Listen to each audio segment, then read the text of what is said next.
রাজনৈতিক দলগুলোর মধ্যে জুলাই জাতীয় সনদ ও সংস্কার প্রস্তাব বাস্তবায়ন নিয়ে মতভেদে উদ্বেগ জানিয়েছে অন্তর্বর্তী সরকারের উপদেষ্টা পরিষদ।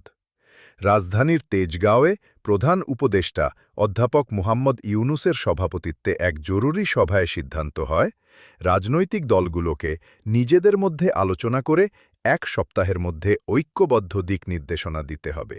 তা না হলে সরকার নিজ সিদ্ধান্তে এগোবে। সংবাদ সম্মেলনে আইন উপদেষ্টা অধ্যাপক আসিফ নজরুল জানান, জুলাই সনদ, সংবিধান সংস্কার ও গণভোট আয়োজন নিয়ে দলগুলোর মতভেদ দীর্ঘগ হচ্ছে, যা উদ্বেগজনক। তিনি বলেন, আমরা রাজনৈতিক দলগুলোকে সময় দিতে চাই, তবে কালক্ষেপণের সুযোগ নেই। সভায় সরকার আগামী ফেব্রুয়ারির প্রথমার্ধে জাতীয় সংসদ নির্বাচন আয়োজনের প্রতিশ্রুতি পুনর্ব্যক্ত করে।